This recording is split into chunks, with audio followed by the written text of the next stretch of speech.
আজকে আমরা সবাই পিকনিকে যাচ্ছি। তো পিকনিকের একটা আলাদাই মজা, শীতের পিকনিক ভীষণই মজার জিনিস, তাই না? তো দেখতে থাকুন আমাদের সাথে পিকনিকে আমরা কিভাবে কি মজা করেছি। এই আমাদের রান্না চলছে, দেখতেই পাচ্ছেন। তো ভীষণ মজা হয়েছে, ভীষণ মজা হচ্ছে আমাদের। আমরা এই দেখুন এখানে কচুরি বেলা চলছে, সবাই ব্যস্ত এখন কচুরি বেলতে। কচুরি হচ্ছে, এখন ভাজা চলছে। তো পিকনিকে সবাই খুবই ভিড় আজকে, আর ভীষণ ঠান্ডা সব দিকে। আজকে আমাদের এখানে খুবই ঠান্ডা পড়েছে এখানে। তো সবাই শীতের আমেজে ভীষণ ভালো লাগছে। আর এটা একদম, এটার নাম হচ্ছে ফ্রিসবি। তো দারুণ একটা দোলনা, মানে দেখার মতো। ভীষণ পছন্দ হয়েছিল আমাদের এই দোলনাটা, চলে আমাদের মাথা সব ঘুরে গেছিলো। তো আবার আমরা চলে এসেছি, এখন টিফিন খাওয়া হবে। এখানে আরও লোকেরা পিকনিক করতে এসছে, যাদের এখানে কাজ চলছে। এখানে আরও দেখতে পাচ্ছেন যে আরও রাইডস রয়েছে।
সবাই আমরা ছোট বাচ্চার মতো হয়ে পড়েছি, আবার আমরা ঘোড়ায় চড়ছি। ভীষণ মজা হচ্ছে, যেন ছোটোবেলাটা আবার আমাদের ফিরে এসছে।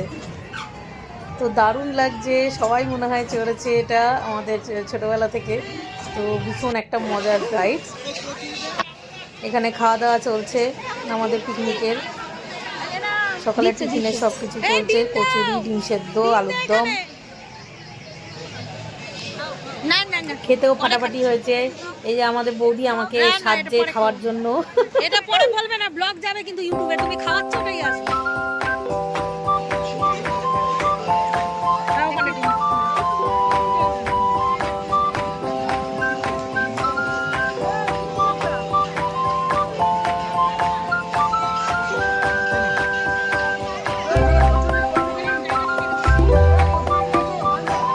বসো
ভাজো